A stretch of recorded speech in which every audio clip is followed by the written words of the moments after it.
नमस्कार, जय हिंद, जय भारत।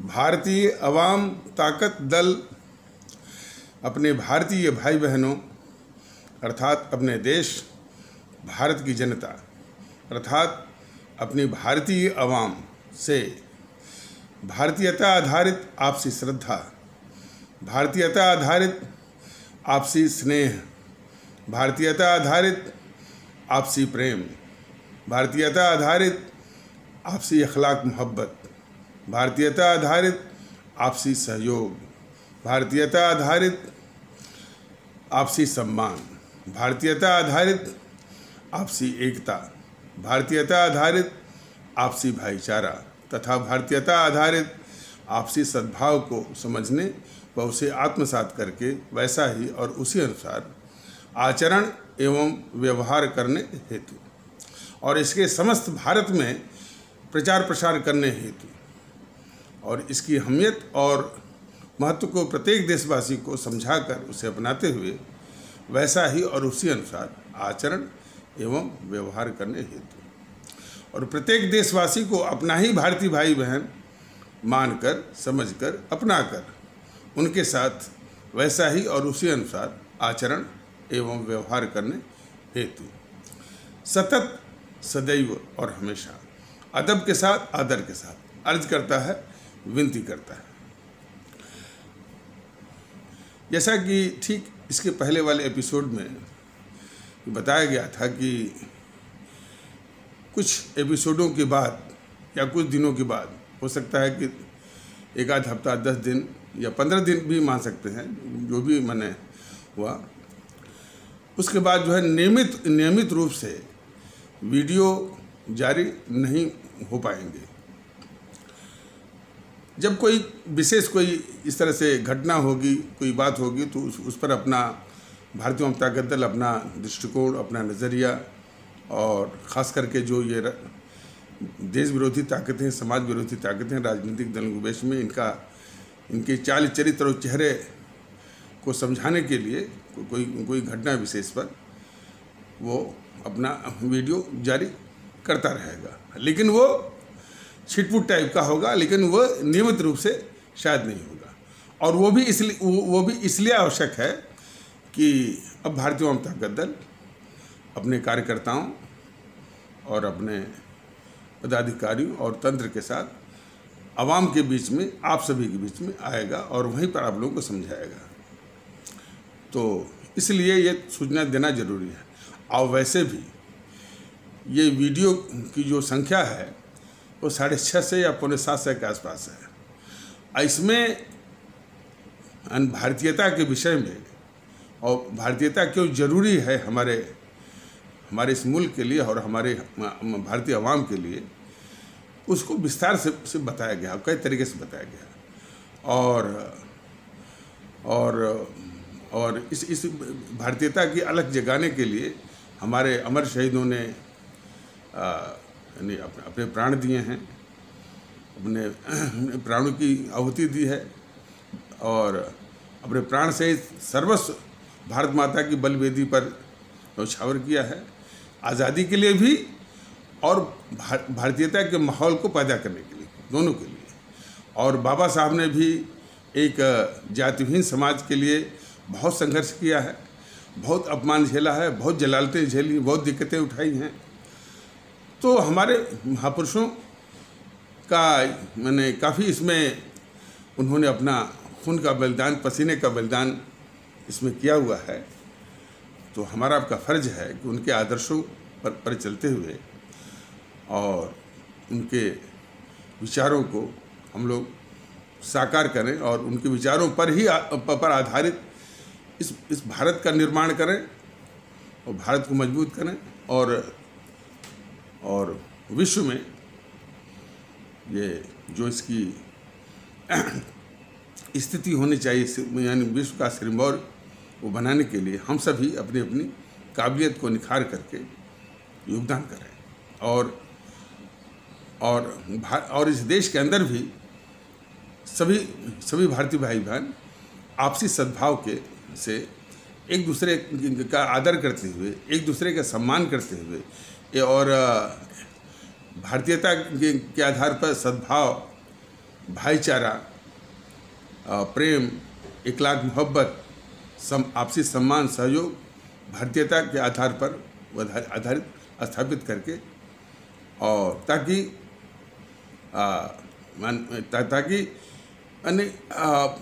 हर क्षण जो है कम से कम ये अनुभूत हो कि हमको इस मुल्क पर और जो मुल्क का जो माहौल है, मुल्क के अंदर जो माहौल है, उस पर फ़ख्र है और सभी को फ़ख्र होना चाहिए।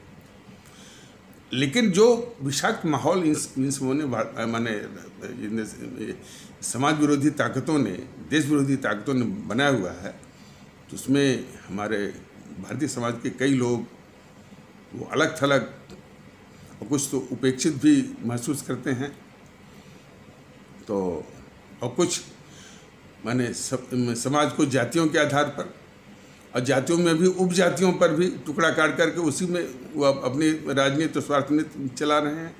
उसी का मसीहा होकर के जो है अपनी स्वार्थ नीति और घटिया किस्म की राजनीति चला रहे हैं। तो स्थिति थोड़ी गंभीर है।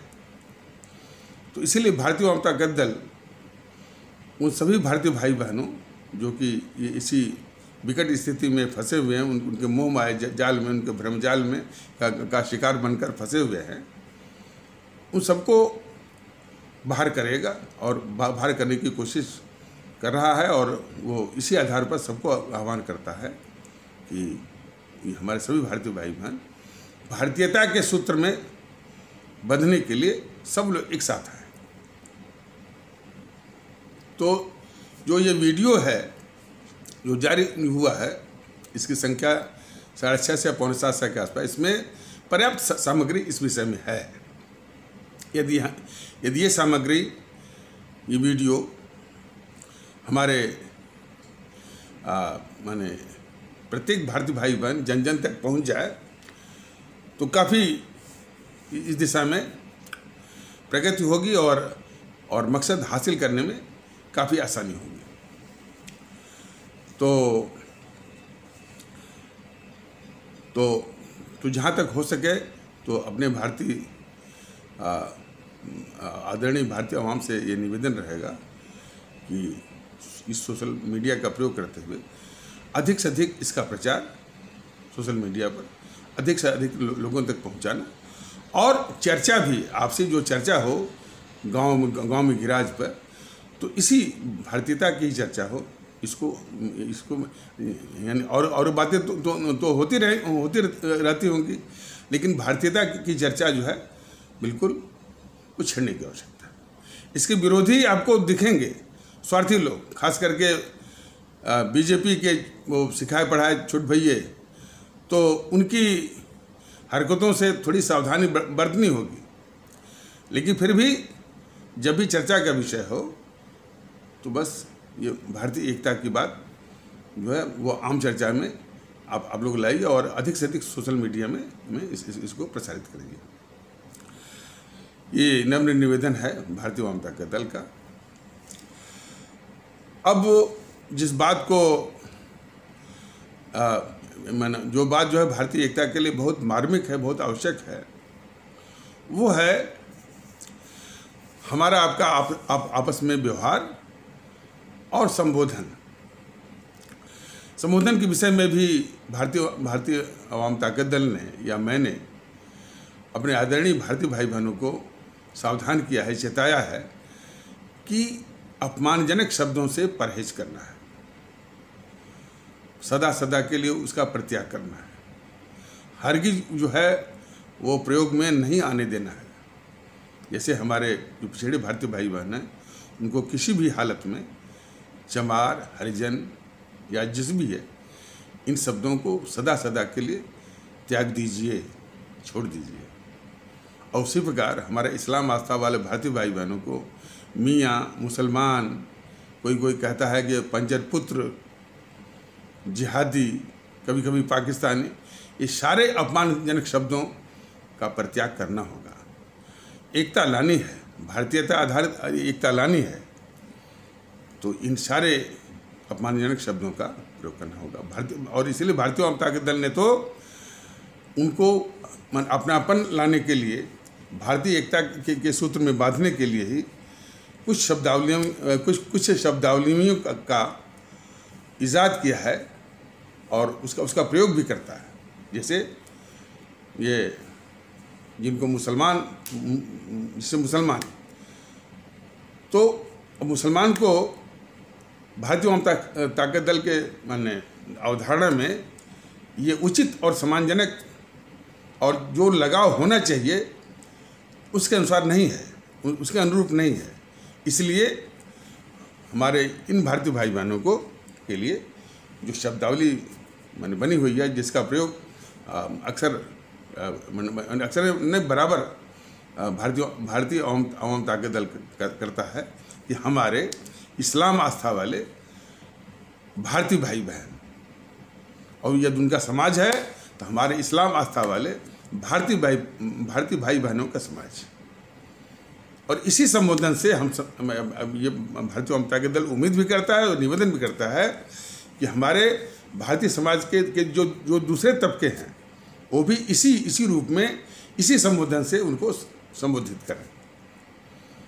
जिनको यह अपमानजनक अभी बताया गया था, तो उनको सिर्फ पिछड़ापन है और उस पिछड़ापन को भारतीय अवाम ताकत दल बहुत तेजी गति से वो दूर भी करेगा। तो अभी फिलहाल चूँकि पिछड़ापन एक समस्या है, तो हमारे पिछड़े भारतीय भाई बहन, देखिए भारतीय भाई बहन का नाता और वो बंधन, वो आकर्षण सभी से जोड़ना है। तो हमारे पिछड़े भारतीय भाई बहन और विभिन्न आस्थाओं के और भी जो अनुयायी हैं, हमारे ईसाई पंथ के अनुयायी हैं भारतीय भाई बहन, तो हमारे ईसाई आस्था वाले भारतीय भाई बहन और हमारे हिंदू सनातन आस्था वाले भारतीय भाई बहन, हमारे सिख आस्था वाले भारतीय भाई बहन, इसी प्रकार अन्य आस्थाओं के अनुयायियों का जो तबका है हमारे भारतीय समाज का, तो उसके लिए ये शब्दावली बनी हुई है और भारतीय अवाम ताकत दल ने बनाया हुआ है। तो इन्हीं का प्रयोग होना चाहिए, इन्हीं का संबोधन होना चाहिए। और कुछ हमारे जो हमारी भारतीय भाषाएं हैं, बांग्ला है, पंजाबी है और कश्मीरी है, डोगरी है और फिर मराठी है, उड़िया है, गुजराती है, असमिया है और तमिल, तेलुगु, कन्नड़, मलयालम, ये जितनी भी भाषाएं हैं हमारे, ये अपनी भारतीय भाषाएं हैं। तो इन भारतीय भाषाओं का अलग अलग जगहों पर, अलग अलग क्षेत्रों में हमारे भारतीय भाई बहन उसका इस्तेमाल करते हैं। तो यदि उनको संबोधित करना होता है तो जैसे मान लीजिए कोई वो तमिल भाषा का प्रयोग करने वाला भारतीय भाई बहन है और उसको संबोधित करना है, तो हमारे तमिल भाषी माने बोलने वाले, हमारे तमिल भाषी भारतीय भाई बहन और किसी क्षेत्र में रहने वाले हैं, मान लीजिए वो केरल में रहने वाले हैं, तो हमारे केरल वासी बने रहने हमारे केरल वासी भारतीय भाई बहन। तो हर एक संबोधन में भारतीय भाई बहन का संबोधन जो है, जो शब्द जो है, छूटना नहीं चाहिए, अनिवार्य रूप से उसको आना ही आना, ये है। और इसको फिर से कहना चाहता है कि ये जो है ये हमारे इस्लाम आस्था वाले भारतीय भाई बहनों को जो कट्टरवादी तत्व हैं हमारे भारतीय समाज के, हम नहीं समझते हैं कि जैसे कि पूरा हिंदू सनातन आस्था वाला भारतीय भाई बहनों का समाज जो है ऐसा कहता होगा। तो कट्टरवादी सोच, सामंतशाही सोच और सम्राटवादी सोच, वो हमारे इस्लाम आस्था वाले भारतीय भाई बहनों को इन अपमानजनक शब्दों से कहता रहता है कि कभी पंचपुत्र कहता है, पंचपुत्र, कभी जिहादी भी कहता है, कभी मियाँ मुसलमान भी कहता है और कभी कभी पाकिस्तानी भी कहता है।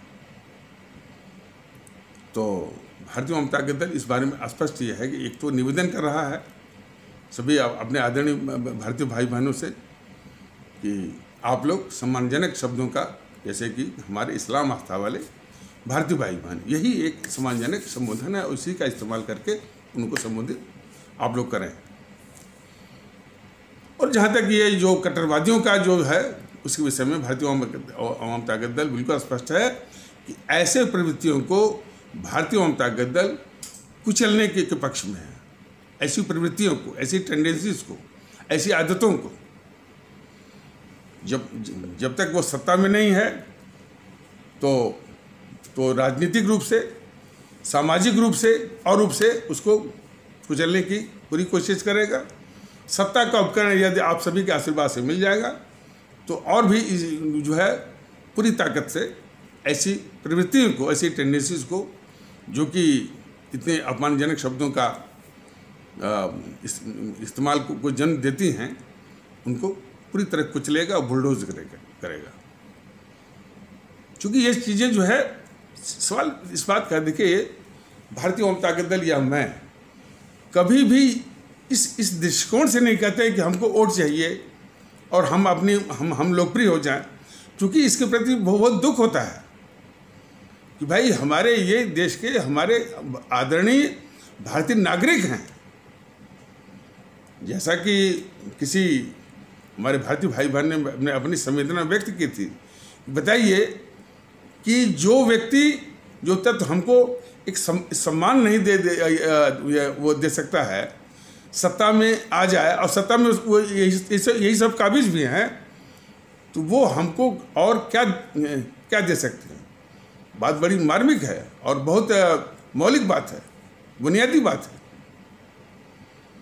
तो इसीलिए भारतीय जनता दल भी इसके प्रति बहुत ही संजीद है और बहुत ही इसके प्रति सजग है और बहुत ही इसके प्रति भावुक है।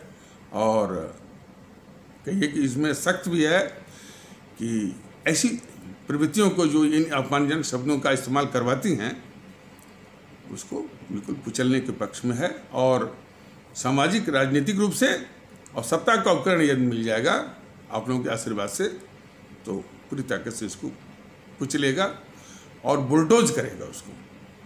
क्योंकि ये चीज़ें हमारे भारतीय समाज में बिल्कुल नाकाबिले बर्दाश्त है ये चीज़। अब इससे अधिक हम मैंने जो अपनी भावना जो हम व्यक्त करना चाहते हैं वो हम कह नहीं सकते। उसी प्रकार हमारे जो पिछड़े भारतीय भाई बहन, जिनके लिए बाबा साहब ने कहा था कि भाई इनके साथ हजारों साल तक है एक कांस्टेंट और परसिस्टेंट शोषण हुआ है, तो इसको तो भारतीय समाज के इस तबके के साथ एक मरहम लगाने की जरूरत है। क्योंकि इसको चोटें बहुत मिले, घाव बहुत मिले, तो एक सामाजिक मरहम या राष्ट्रीय मरहम की आवश्यकता है। वो मरहम कैसा होगा, यह भी बाबा साहब ने भारतीय समाज पर ही छोड़ दिया कि आप कैसे मरहम उसको लगाएंगे, आप अपने विवेक से सोचिए।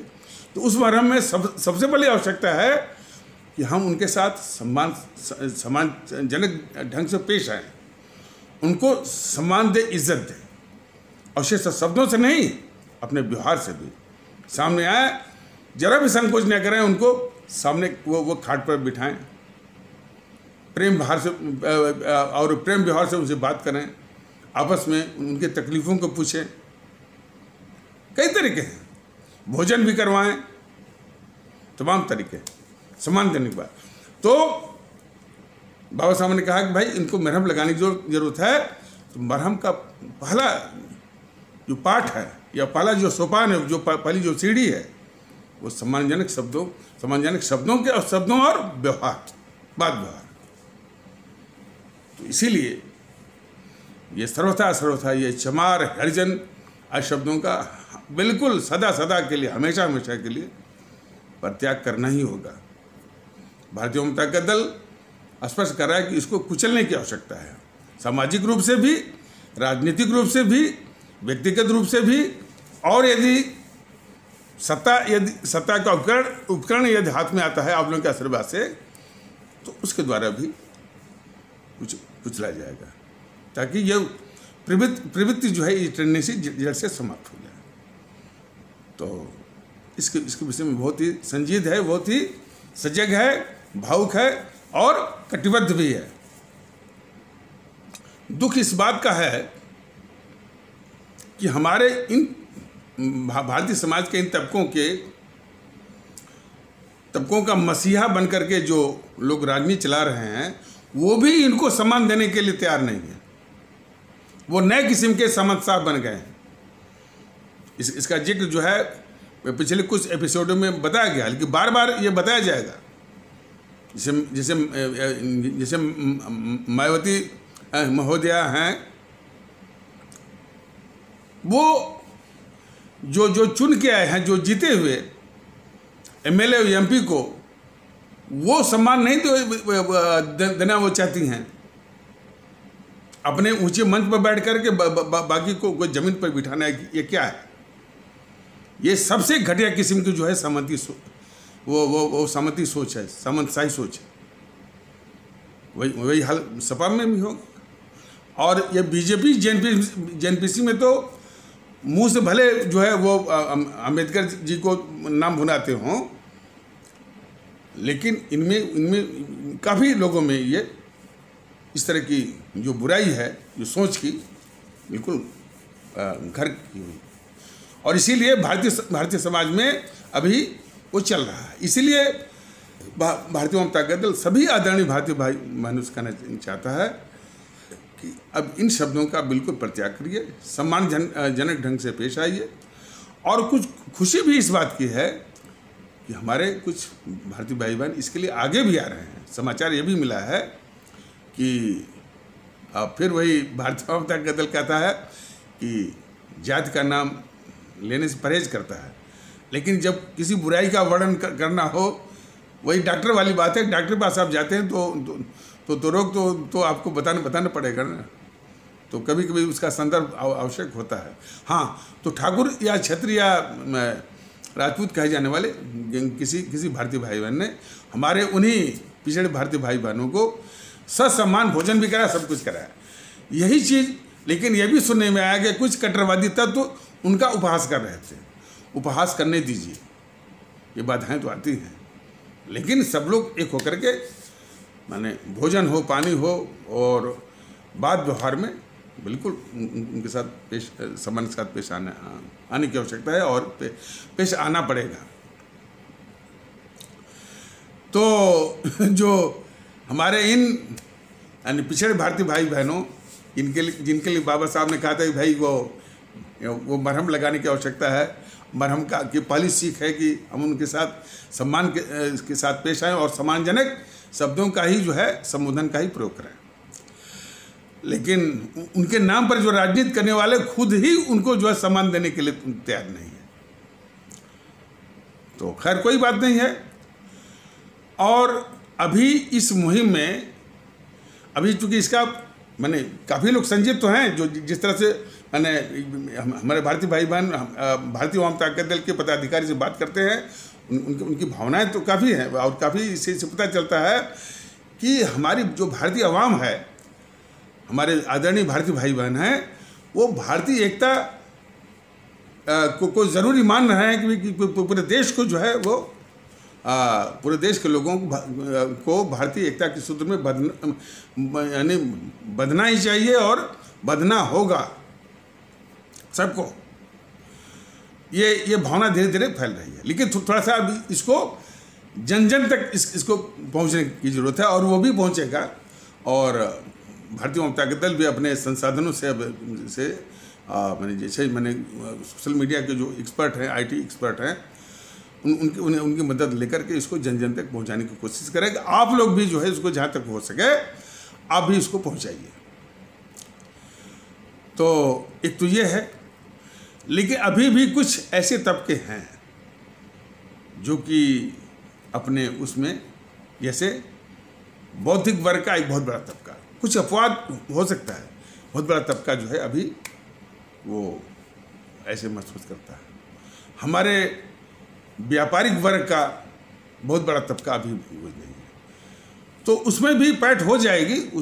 उसमें भी हम जब हम लोग जाएंगे समझाएंगे, भाई आप लोग अपने को अलग अलग मत मानिए, भारतीयता सबके लिए जरूरी है, भारतीय एकता सबके लिए जरूरी है, भारतीयता आधारित सद्भाव भाईचारा वो सबके लिए आवश्यक है, वो भी आ जाएंगे। लेकिन अभी कुछ वो अंधभक्त वो होते हैं, तो उन अंधभक्तों को भी समझाया जाएगा, इस बात नहीं है।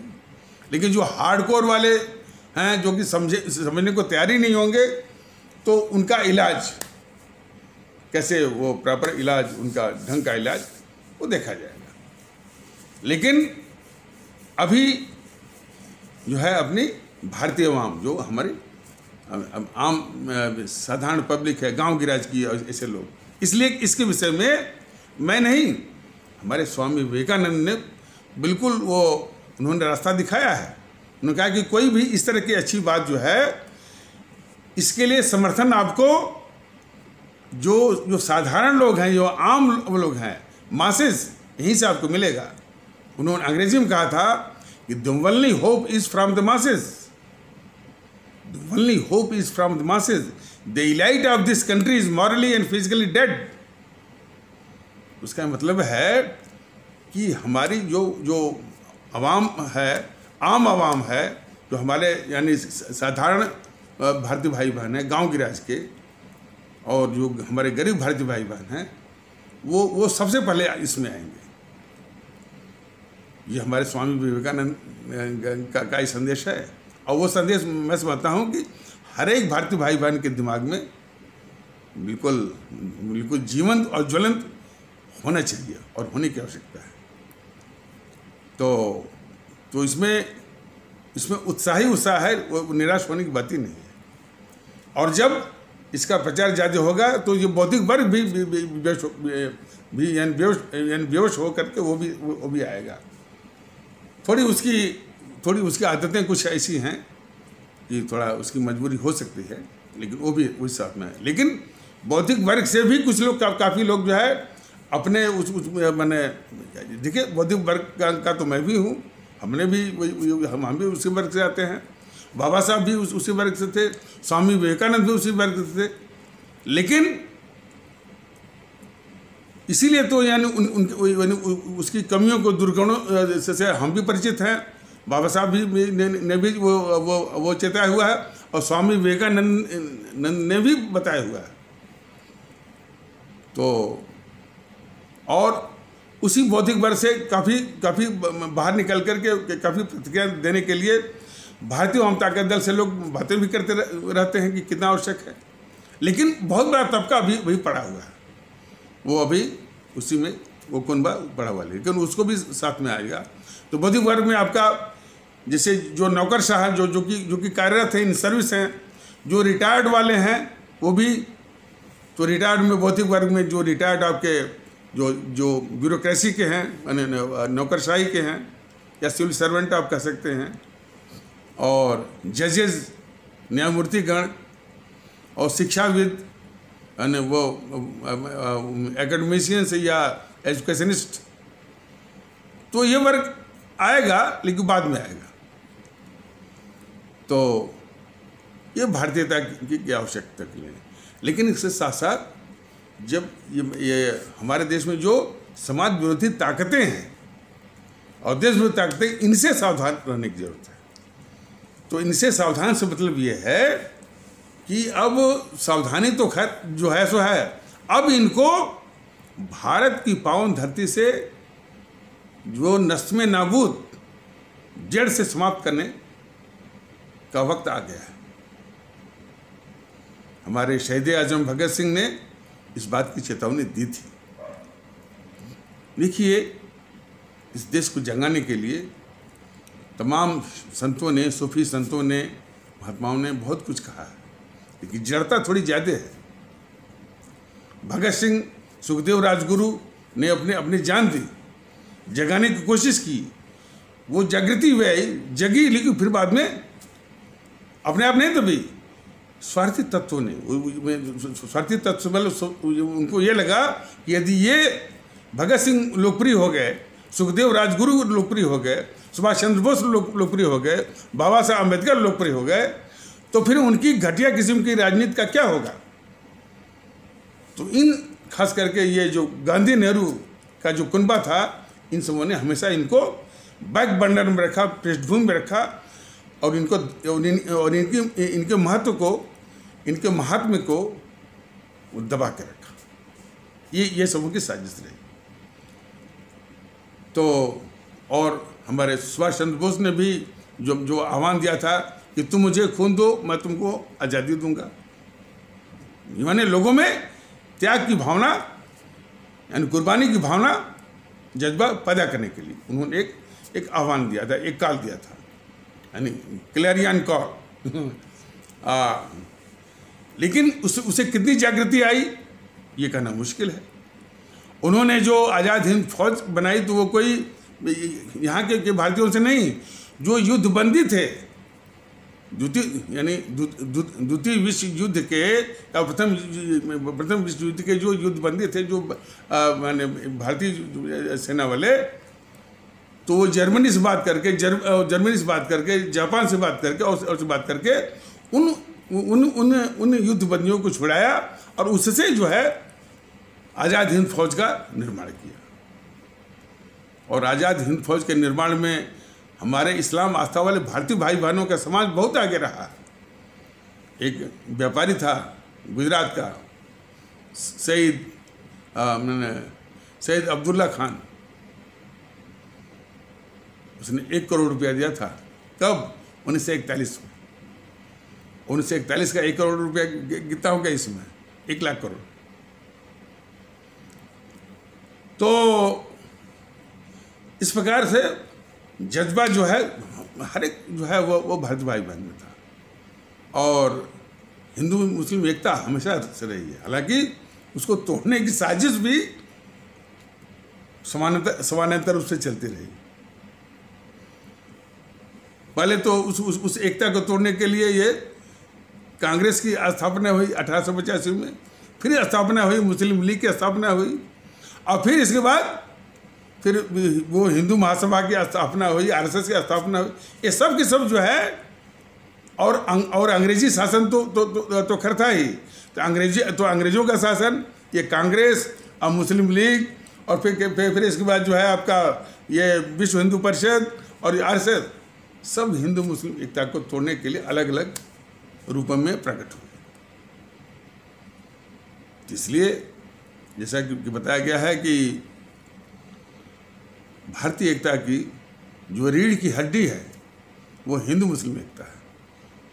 आज भी इस हिंदू मुस्लिम एकता को छिन्न भिन्न करने के लिए कुछ ताकतें लगी हुई हैं। जैसे एक पुष्पेंद्र कुलशेखर का गिरोह है, वो हर उस भावना का मजाक उड़ाता है जो हिंदू मुस्लिम एकता को मजबूत करती है। वो गंगा जमुनी तहजीब का भी वो मजाक उड़ाता है। वो द्वाबी संस्कृति का भी जो है वो मजाक उड़ाता है। यहाँ तक भाईचारा जो शब्द है, जिसको इंग्लिश में बोलते हैं फ्रैटर्निटी, उसका भी मजाक उड़ाता है। वो कहता है कि भाईचारा मतलब वो तो भाईजान हो गए और हम चारा बन गए। इस तरह से बोल करके वो भड़काता है, वो गिरोह, पुष्पेंद्र कुलशेखर का गिरोह। ऐसे कुछ सावधान रहने की जरूरत है। और खास करके भारतीय वाम ताकत दल अपने हिंदू सनातन आस्था वाले भारतीय भाई बहनों से ये विनम्र विनती करता है कि पुष्पेंद्र कुलशेखर जैसे माने खतरनाक गिरोह से सावधान रहे। देखिए पुष्पेंद्र कुलशेखर जैसे, और उसी का जो जोड़ीदार कौन है, वो दूसरे छोर पर असदुद्दीन गिरोह, और पीएफआई सिमी और एसडीपीआई तो खैर अलग से हैं। लेकिन पीएफआई सिमी एसडीपीआई यह जेएनपीसी के ही वो एजेंट हैं। गांधी नेहरू परिवार चांडाल चौकड़ी काकस, जिसको कि हमारे आदरणीय भारतीय भाई बहन भ्रम से या भूल से या गलती से कांग्रेस कह रहे हैं, उसी के ये तत्व हैं किसमें? पीएफआई में, सिमी में और एसडीपीआई में। तो इस भारतीय एकता को तोड़ने के लिए जहां एक ओर असदुद्दीन ने ये पुष्पेंद्र कुलश्रेष्ठ गिरोह जैसे इस तरह से समूह सक्रिय हैं, उसी प्रकार दूसरे छोर पर असदुद्दीन गिरोह जैसे भी सक्रिय हैं। तो ऐसे से हमारे सभी भारतीय भाई बहन सावधान रहें। और वो निवेदन भी किया गया था कि हमारे इस्लाम आस्था वाले भारतीय भाई बहन जो असदुद्दीन गिरोह के गिरफ्त में पड़े हुए हैं वो बाहर आए, बल्कि हमारे इस्लाम आस्था वाले भारतीय भाई बहनों का समाज उनको समझाए और जो असदुद्दीन गिरोह के गिरफ्त से उसके भ्रमजाल से मोह मायाजाल के का जो शिकार बने हुए हैं उनसे बाहर उनको निकालने में उनकी मदद करें, ये जरूरी। अब उसके भी आदमी आकर के धमकाते हैं भारतीय अवाम ताकत दल के पदाधिकारियों को कि अपनी एकता अपने पास में रखो। असदुद्दीन गिरोह के लोग आकर के धमकाते हैं भारतीय अवाम ताकत दल के लोगों को कि अपनी एकता अपने जेब में रखो। अब ऐसी बुद्धि को क्या कहा जाए कि जो भारतीय एकता को कह रहा है कि जेब में रखो। तो ऐसे लोगों की प्रवृत्तियों को भी, उनके टेंडेंसीज को भी कुचलने की आवश्यकता है, जो कहा कि भारतीय एकता को जेब में रखो। और इधर ये भी है जो भारतीय जनता पार्टी के सिखाए पढ़ाए छोटे भाई है, वो कहते हैं कि भारतीय एकता के मतलब ये होगा कि हमको मुल्लों के साथ बैठना पड़ेगा। अभी भी वो मुल्ला ही कर रहे हैं। तो खैर कोई बात नहीं है, पहले समझाया जाएगा, और यदि बिल्कुल हार्डकोर वाले हैं कि समझने के लिए तैयार ही नहीं है तो इलाज, उनका प्रॉपर ट्रीटमेंट, वो ट्रीटमेंट समाज करेगा, भारतीय समाज करेगा, माहौल करेगा, और बाद में शासन प्रशासन भी करेगा। तो कहा जा रहा है कि इस भारतीय एकता को तोड़ने के लिए ये सब ताकतें हैं, लेकिन वो, और दूसरा एक इन कट्टरवादियों ने ये सबको समझने के लिए, इन कट्टरवादियों ने खास करके हिंदू सनातन आस्था वाले भारतीय भाई बहनों के समाज में जो कट्टरवादी तत्व हैं, और ये भी स्पष्ट हो रहा है कि जैसा कि ये आपका जो पुष्पेंद्र वो कुलश्रेष्ठ है और गिरोह है,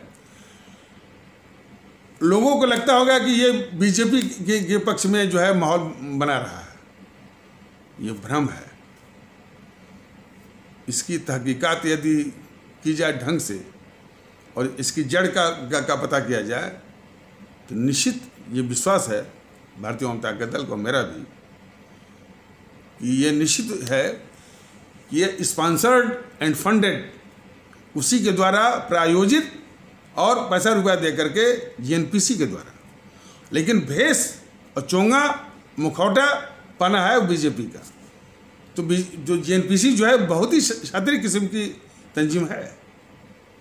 वो बीजेपी के मुखौटे के आधार पर अपना एजेंडा, क्या एजेंडा है, इस समाज में भेद विभेद पैदा करना, इस समाज में नफरत जो है वो पैदा कराना है। लेकिन भेष किसका हो, किसी और का, बीजेपी का हो, आरएसएस का हो।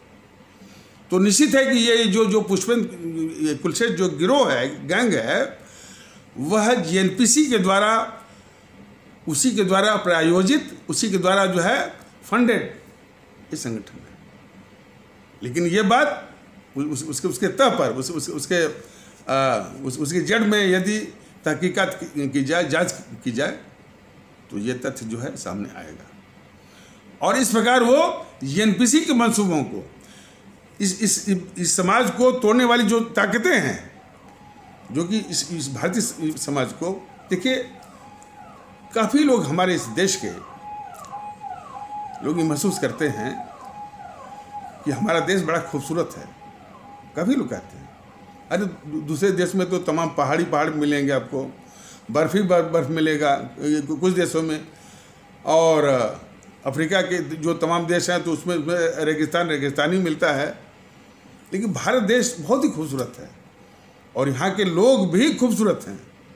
लेकिन उनकी एक बहुत बड़ी फंडामेंटल वीकनेस ये है कि वो देश के दुश्मनों को पहचानने में हमेशा विफल रहे और इन सबों के जो हथकंडे रहे हैं, समाज को तोड़ने वाली शक्तियाँ जातिवाद के नाम पर, संप्रदायवाद के नाम पर, भाषावाद के नाम पर, प्रांतवाद के नाम पर, क्षेत्रवाद के नाम पर सब उनका शिकार माने ये बनते रहे हैं और कभी इन लोगों ने विरोध नहीं किया। लेकिन अब समय आ गया है कि अब उनका शिकार मत बनिए, अब उनको शिकार बनाइए, उनको अपनी असली ताकत का एहसास कराइए कि हम लोग एक हैं, हम लोग भारतीयता का आधार पर एक हैं और ऐसी ताकतों को हम जो है वो बिल्कुल नष्ट में नाबूद करेंगे, जड़ से समाप्त करेंगे और पूरी तरह शिकस्त देंगे। कहाँ पर? ईवीएम मशीन पर, बैलेट बॉक्स पर, बूथ पर। ऐसा संदेश देने का और ऐसी कार्रवाई करने का ये वक्त आ गया है।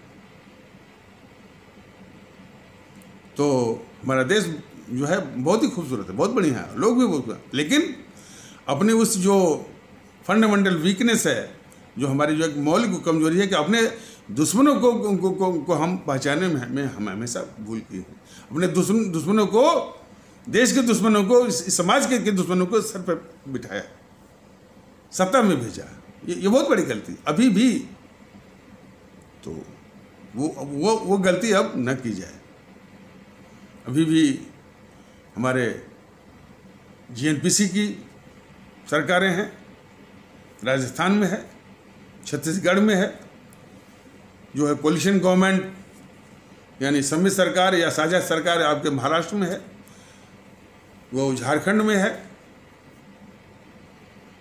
पंजाब में है। तो अभी भी हमारे भारतीय भाई बहनों को कुछ तबका अभी उसके मुंह जाल में फंसा हुआ है। केरल में देखिए, केरल जो 2019 का जो चुनाव हुआ, 20 में से 18 सांसद जो है वो चुन के हैं केरल से, इसी जीएनपीसी से। ये बहुत बड़ा दुख का विषय है। और वही हाल वामदल भी इस देश के बहुत ही खतरनाक वो दुश्मन है। अभी कुछ हमारे भारतीय भाई बहनों का तबका उनके मोह माया जाल में, उनके भ्रम जाल का शिकार जो है वो बना हुआ है। तो सबको बाहर लाना है, सबको बाहर, कोई अपवाद नहीं है, सबको बाहर लाना है, सबको भारतीयता के सूत्र में बांध करके जो है इनको शिकस्त देनी है, इनको नष्ट में नाबूद करना है। अब ये शायद ये संदेश इन शक्तियों को मिल रहा है। तो अब ये तमाम अफरा तफरी, कभी ये मीटिंग, अभी जो शरद पवार के यहाँ भी वो प्रशांत किशोर के साथ जो मीटिंग हो रही है, वो इसी का परिणाम है। सुनने में आया कि वो शरद पवार ने प्रशांत किशोर से कहा कि भाई इसे भारतीय एकता का तोड़ निकालो। अरे मैं और भारतीय जनता दल उस शरद पवार की बुद्धि पर तरस आता है। भारतीय एकता का कोई तोड़ है? तोड़ क्या? तुम तो अब तक जो है भारतीय समाज को तोड़ ही न रहे थे। भारतीय एकता का क्या तोड़ हो सकता है? तो ये शरद पवार जैसे माने लोगों की बुद्धि पर वो तरस आता है कि वो प्रशांत किशोर से कह रहे हैं कि जो ये भारतीय जनता दल यानी भारतीयता की मुहिम जो चला रहा है, इसका तोड़ निकाल लो। कोई तोड़ नहीं है जो है। और एक बार और एक दिन जो है वो खुद ही वो टूट जाएंगे। हमारी भारतीय कौम में वो ताकत है। अब जिस वक्त अपनी ताकत का एहसास करेगी, उनको तोड़ के रख देगी। बस एहसास करने की जरूरत है। जैसा कि रामायण में आपने देखा होगा कि जामवंत जी ने जब हनुमान जी को कहा कि अरे भाई तुम बहुत बलशाली हो, बहुत महान हो, तब जाकर के उन्होंने अपनी ताकत का एहसास किया, बहुत बलशाली हो गए। वो समुद्र जो है वो पार कर गए, लंका भी जला दिया और माता जो है वो सीता का पता भी कर लिया। उनसे पता करने की निशानी में एक अंगूठी भी ले आया, जो कि प्रभु राम को दे दिया। तो कब? जब वो हमारे महावीर हनुमान जी ने अपना एहसास किया कि हम बलशाली हैं। उसी प्रकार हमारे अपनी भारतीय अवाम ये महसूस करे कि हमें बहुत ताकत है, लेकिन वो ताकत कब आएगी? जब आप एक होंगे और जब आप अपने को भारतीय मानेंगे। और सभी लोग, कोई अपवाद नहीं है। तो और इसी को देख करके ये बीजेपी में बड़ी खलबली है। तमाम जो है लखनऊ से दिल्ली से लखनऊ तमाम बैठकें हो रही, उसमें ये आरएसएस भी शामिल हो रहा। अब आरएसएस क्यों शामिल होता है भाई? इसमें आरएसएस तो कहता है कि हम बिल्कुल ये गैर राजनीतिक और सांस्कृतिक संगठन है। कितना राजनीतिक है, कितनी राजनीति में घुसता है, तो पाखंडी किस्म का संगठन है। बताया गया है ना कि हिंदू मुस्लिम एकता को तोड़ने के लिए वो कांग्रेस की स्थापना हुई 1885 में, मुस्लिम लीग की हुई जो है 1906 में, 1925 उसके आसपास जो है वो हिंदू महासभा और ये दोनों आरएसएस की स्थापना हुई। ये सभी जो संस्थाएं जो है हिंदू मुस्लिम एकता को तोड़ने के लिए कांग्रेस से शुरू हुई, और अंग्रेजी सरकार तो खैर उसमें लगी हुई थी। लेकिन फिर भी हम आदरणीय भारतीय भाई बहनों से कहना चाहेंगे कि कोई कुछ भी कर ले, अपनी भारतीय अवाम अपनी ताकत, अपना वास्तविक स्वरूप का यदि एहसास करे तो ये सारी शक्तियों को परास्त कर सकते हैं, लेकिन एकता के बल पर, भारतीय एकता के बल पर। तो भारतीयता के आधार पर एक होकर के इन सारी शक्तियों को परास्त करना है, परास्त ही नहीं करना है, बल्कि उनको नष्ट में नाबूद, जड़ से उखाड़ना। जिस प्रकार हमारे महाराष्ट्रवादी और बहुत बड़े कूटनीतिज्ञ और बहुत मैंने दूरदर्शी और दार्शनिक चाणक्य जी ने जो है कुश को समाप्त किया था जड़ से, कुश की जड़ में मट्ठा डालकर, तो जड़ से समाप्त करने की आवश्यकता है। वो हमारे बहुत बड़े राष्ट्रवादी थे चाणक्य जी, और भारतीय जनता दल बहुत आदर करता है। जितना भारतीय जनता दल स्वामी विवेकानंद का करता है, बाबा साहब का करता है, हमारे इन सारे हमारे शहीदों का करता है, हमारे जितने भी समाज सुधारक हैं, कौन, राजा राम मोहन राय, ईश्वरचंद विद्यासागर, ज्योतिबा फुले, केशवचंद सेन, नारायण गुरु। और देखिए जब समाज सुधारकों में बात आती है तो ये सभी जो है वो आदरणीय है। राजा राम मोहन राय जी भी हैं, केशवचंद सेन भी हैं, ईश्वरचंद विद्यासागर जी भी हैं, ज्योतिबा फुले जी भी हैं, नारायण गुरु जी भी हैं। लेकिन मायावती जो है समाज को विखंडित करने के इरादे से ही सिर्फ एक को उठाती है, वो ज्योतिबा फुले। तो ये सब समाज को तोड़ने वाले ताकतें हैं। और हमारे समाज में तमाम जो है वो महात्मा हुए हैं, सूफी संत हुए हैं, तो कुछ लोग जो सूफी संत को छोड़ देते हैं। संत में मैंने जो हाल के वर्षों में मैंने 5-6 साल पूर्व हमारे रामकृष्ण परमहंस हुए हैं, कबीरदास हुए हैं, नानक जी हुए हैं, रविदास हुए हैं, और इस प्रकार कुछ हमारे कवि भी हुए हैं जो संत भी रहे, कवि भी रहे। रहीमदास हुए हैं, तुलसीदास हुए हैं, रसखान हुए हैं, तमाम इसी मिट्टी ने दिया है। लेकिन इसको कदापि हिंदू मुस्लिम के दृष्टिकोण से नहीं देखना चाहिए। इसी की आवश्यकता है, जो कि बराबर भारतीय जनता दल कर रहा था। और इन शक्तियों को ईवीएम मशीन पर पूरे कटिबद्धता और प्रतिबद्धता के साथ नष्ट में नाबूद करने के लिए सभी भारतीय भाई बहन भारतीय एकता के सूत्र में बद्ध करके इनको नष्ट में नाबूद करने के लिए जो है प्रतिबद्ध हों, कटिबद्ध हों। यही निवेदन भारतीय जनता दल कर रहा है और आगे भी करता रहेगा। तो इन्हीं आवश्यक शब्दों के साथ इस आवश्यक परिचर्चा को यहीं पर विराम दिया जाता है। तब तक के लिए नमस्कार, जय हिंद, जय भारत।